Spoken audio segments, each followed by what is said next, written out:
ಜಗಜೀವನ್ ರಾಮ್ರವರ ಜಯಂತಿಯನ್ನು ಭಾಳ ವಿಜೃಂಭಣೆಯಾಗಿ ಆಚರಣೆ ಮಾಡಿದಂಥ ರಾಷ್ಟ್ರೀಯ ಹಬ್ಬಗಳ ಆಚರಣಾ ಸಮಿತಿ ಮತ್ತು ಎಲ್ಲ ಮುಖಂಡರಿಗೆ ಮೊದಲಿಗೆ ನಾನು ಅಭಿನಂದನೆಗಳನ್ನು ಹೇಳಲಿಕ್ಕೆ ನಾನು ಬಯಸ್ತೀನಿ. ಯಾಕೆ ಇದೇ ರೀತಿ ಖಂಡಿತವಾಗ್ಲೂ ಭಾಳ ಖುಷಿಯಾಗಿದೆ. ಎಲ್ಲ ಮಹನೀಯರ ಜಯಂತಿಗಳಿಗೆ ಇದೇ ರೀತಿ ಸೇರಿದ್ರೆ ಭಾನುವಾರ ಆದರೂ ಕೂಡ ಇವತ್ತು ಸೇರಿರುವಂಥದ್ದು ಭಾಳ ಖುಷಿಯಾಗಿದೆ. ಏನು ಬಾಬು ಜಗಜೀವನ್ ರಾಮ್ರವರ ಬಗ್ಗೆ ಭಾಳ ಸವಿಸ್ತಾರವಾಗಿ ಪುರುಷೋತ್ತವರು ನಮ್ಮ ಪರಮೇಶ್ವರ್ ಅವರು ಭಾಳ ಚೆನ್ನಾಗಿ ಹೇಳಿದ್ರು. ಖಂಡಿತವಾಗ್ಲೂ ಅವರು ಪ್ರಧಾನಿ ಆಗಬೇಕಾಗಿತ್ತು, ವಂಚಿತರಾದರು.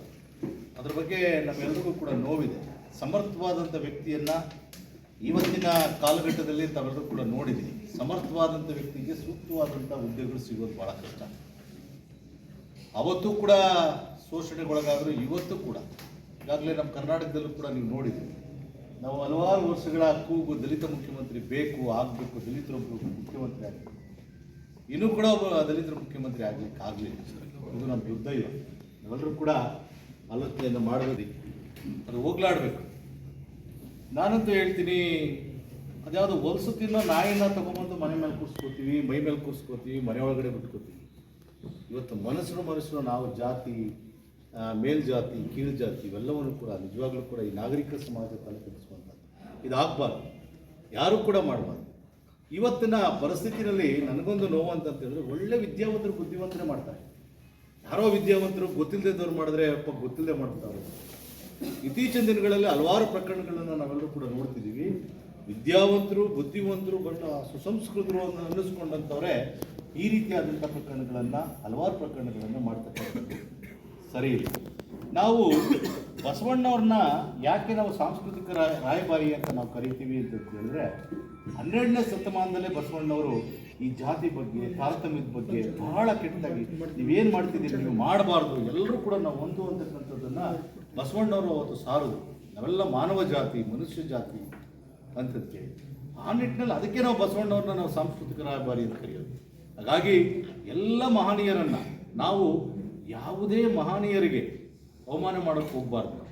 ಇವತ್ತೇನು ಆ ಮಹನೀಯರನ್ನ ಬಗ್ಗೆ 4 ಒಳ್ಳೆ ಮಾತು ಹೇಳಿದ್ರೆ ಮುಂದಿನ ಪೀಳಿಗೆಗೆ ನೋಡಿ, ಇವತ್ತು ಮಕ್ಕಳು ಬಂದಿದ್ದಾರೆ, ಹಲವಾರು ವಿದ್ಯಾರ್ಥಿಗಳು ಬಂದಿದ್ದಾರೆ, ಅವರಿಗೆ ಈ ಬಾಬು ಜಗಜೀವನ್ ಅವ್ರ ಬಗ್ಗೆ ತಿಳುವಳಿಕೆಯನ್ನು ಕೊಡಬೇಕೇ ಹೊರತು ನಾವು ಅವ್ರ ಬಗ್ಗೆ ಒಂದು ಮಹನೀಯರ ಬಗ್ಗೆ ಒಂದು ಕೆಟ್ಟ ಮಾಹಿತಿಯನ್ನು ನಾವು ಯಾರು ಕೂಡ ಕೊಡಬಾರ್ದು.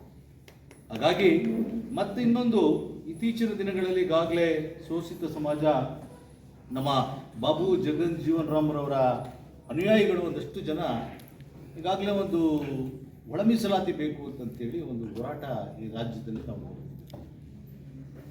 ನಾನಂತೂ ಹೇಳಲಿಕ್ಕೆ ಬಯಸ್ತೇನೆ, ಸಾಮಾಜಿಕವಾಗಿ, ಆರ್ಥಿಕವಾಗಿ, ಶೈಕ್ಷಣಿಕವಾಗಿ ಯಾರು ಹಿಂದುಳಿದಿದ್ದಾರೆ ಅವರಿಗೆ ನಿಜವಾದ ನ್ಯಾಯ ಸಿಗಲೇಬೇಕು. ಇದು ಬಾಬಾ ಸಾಹೇಬ್ ಅಂಬೇಡ್ಕರ್ ಅವರು ಹೇಳಿರುವಂಥ ಮಾತು. ಆ ನಿಟ್ಟಿನಲ್ಲಿ ಇವತ್ತು ಬಾಬೂಜಿಯವರ ಜನ್ಮದಿನದ ಅಂಗವಾಗಾದರೂ ಈ ಸರ್ಕಾರ ಒಂದು ಒಳ್ಳೆ ವಿಚಾರವನ್ನು ಕೊಡಲಿ ಅಂತಂತೇಳಿ ನಿಮ್ಮೆಲ್ಲರ ಪರವಾಗಿ ನಾನು ಆಶಿಸ್ತೀನಿ. ಯಾಕೆ ಅಂತಂತೇಳಿ, ಶೈಕ್ಷಣಿಕವಾಗಿ, ಸಾಮಾಜಿಕವಾಗಿ, ಆರ್ಥಿಕವಾಗಿ ಹಿಂದುಳಿದವರು ಎಲ್ಲರೂ ಕೂಡ ಅವ್ರಿಗೆ ಅವ್ರ ಹಕ್ಕನ್ನು ಕೊಡಬೇಕಾದಂಥದ್ದು ನಮ್ಮೆಲ್ಲರ ಜವಾಬ್ದಾರಿ, ನಮ್ಮ ಸರ್ಕಾರಗಳ ಜವಾಬ್ದಾರಿ, ನಮ್ಮನ್ನು ಆಳತಕ್ಕಂಥ ಸರ್ಕಾರಗಳ ಜವಾಬ್ದಾರಿ. ಇವತ್ತು ಏನಾಗಿದೆ ಅಂತಂತ ಹೇಳಿದ್ರೆ, ಇವತ್ತು ನಮ್ಮನ್ನು ಆಳ್ತಕ್ಕಂಥ ಎಲ್ಲ ಸರ್ಕಾರಗಳು, ಯಾವುದೇ ಒಂದು ಸರ್ಕಾರ ಅಲ್ಲ, ಶೋಷಿತರನ್ನ ಪರವಾಗಿ ಇರ್ತಕ್ಕಂಥ ಸರ್ಕಾರಗಳು ಒಂದೂ ಕೂಡ ಇಲ್ಲ. ಹಾಗಾಗಿ ಮುಂದಿನ ದಿನಗಳಲ್ಲಿ ಈ ಹೋರಾಟಕ್ಕೆ ಜಯ ಸಿಗಲಿ, ಮತ್ತು ಒಂದು ಶೋಷಿತರಿಗೆ ನ್ಯಾಯ ಸಿಗಬೇಕು. ಯಾವುದೇ ಅವರು ಪ್ರಧಾನಿ ಆಗಬೇಕಾಗಿತ್ತು, ವಂಚಿತರಾದರು. ಅದ್ರ ಬಗ್ಗೆ ನಮ್ಮೆಲ್ಲರಿಗೂ ಕೂಡ ನೋವಿದೆ. ಸಮರ್ಥವಾದಂಥ ವ್ಯಕ್ತಿಯನ್ನು ಇವತ್ತಿನ ಕಾಲಘಟ್ಟದಲ್ಲಿ ತಾವೆಲ್ಲರೂ ಕೂಡ ನೋಡಿದ್ದೀವಿ. ಸಮರ್ಥವಾದಂಥ ವ್ಯಕ್ತಿಗೆ ಸೂಕ್ತವಾದಂಥ ಹುದ್ದೆಗಳು ಸಿಗೋದು ಭಾಳ ಕಷ್ಟ. ಅವತ್ತು ಕೂಡ ಶೋಷಣೆಗೊಳಗಾದರೂ ಇವತ್ತು ಕೂಡ ಈಗಾಗಲೇ ನಮ್ಮ ಕರ್ನಾಟಕದಲ್ಲೂ ಕೂಡ ನೀವು ನೋಡಿದ್ದೀವಿ. ನಾವು ಹಲವಾರು ವರ್ಷಗಳ ಕೂಗು ದಲಿತ ಮುಖ್ಯಮಂತ್ರಿ ಬೇಕು, ಆಗಬೇಕು, ದಲಿತರೊಬ್ಬರು ಮುಖ್ಯಮಂತ್ರಿ ಆಗಬೇಕು. ಇನ್ನೂ ಕೂಡ ಒಬ್ಬ ದಲಿತರ ಮುಖ್ಯಮಂತ್ರಿ ಆಗಲಿಲ್ಲ. ಇದು ನಮ್ಮ ದುರ್ದೈವ. ನಾವೆಲ್ಲರೂ ಕೂಡ ಆಲೋಚನೆಯನ್ನು ಮಾಡಿ ಅದು ಹೋಗ್ಲಾಡಬೇಕು. ನಾನಂತೂ ಹೇಳ್ತೀನಿ, ಅದ್ಯಾವುದು ಹೊಲಸು ತಿನ್ನೋ ನಾಯಿನ ತೊಗೊಂಬಂದು ಮನೆ ಮೇಲೆ ಕೂರಿಸ್ಕೋತೀವಿ, ಮೈ ಮೇಲೆ ಕೂರಿಸ್ಕೋತೀವಿ, ಮನೆ ಒಳಗಡೆ ಬಿಟ್ಕೋತೀವಿ. ಇವತ್ತು ಮನಸ್ಸು ನಾವು ಜಾತಿ, ಮೇಲ್ಜಾತಿ, ಕೀಳು ಜಾತಿ ಇವೆಲ್ಲವನ್ನು ಕೂಡ ನಿಜವಾಗ್ಲೂ ಕೂಡ ಈ ನಾಗರಿಕ ಸಮಾಜ ತಲೆಕೆಡಿಸುವಂಥದ್ದು. ಇದು ಆಗಬಾರ್ದು, ಯಾರೂ ಕೂಡ ಮಾಡಬಾರ್ದು. ಇವತ್ತಿನ ಪರಿಸ್ಥಿತಿಯಲ್ಲಿ ನನಗೊಂದು ನೋವು ಅಂತ ಹೇಳಿದ್ರೆ, ಒಳ್ಳೆ ವಿದ್ಯಾವಂತರು ಬುದ್ಧಿವಂತರೇ ಮಾಡ್ತಾರೆ. ಯಾರೋ ವಿದ್ಯಾವಂತರು ಗೊತ್ತಿಲ್ಲದವ್ರು ಮಾಡಿದ್ರೆ ಗೊತ್ತಿಲ್ಲದೆ ಮಾಡ್ತಾರೆ. ಇತ್ತೀಚಿನ ದಿನಗಳಲ್ಲಿ ಹಲವಾರು ಪ್ರಕರಣಗಳನ್ನು ನಾವೆಲ್ಲರೂ ಕೂಡ ನೋಡ್ತಿದ್ದೀವಿ.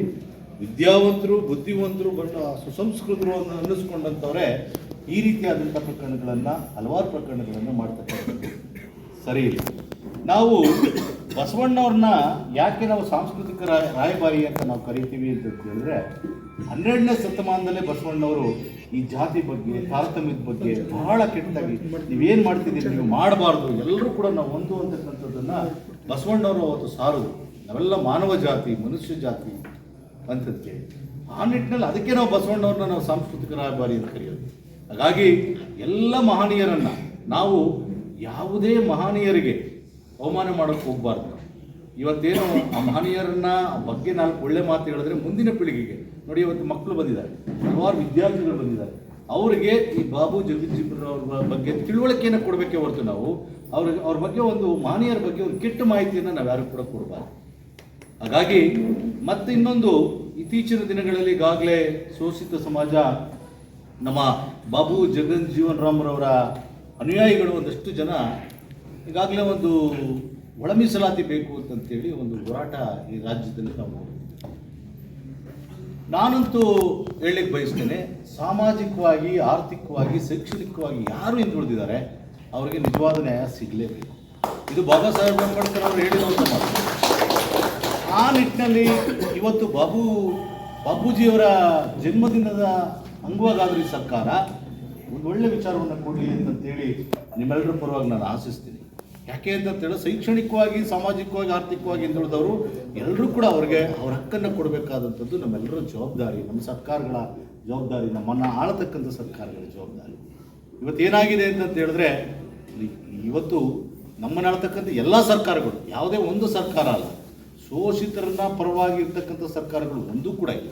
ಹಾಗಾಗಿ ಮುಂದಿನ ದಿನಗಳಲ್ಲಿ ಈ ಹೋರಾಟಕ್ಕೆ ಜಯ ಸಿಗಲಿ, ಮತ್ತು ಒಂದು ಶೋಷಿತರ ನ್ಯಾಯ ಸಿಗಬೇಕು. ಯಾವುದೇ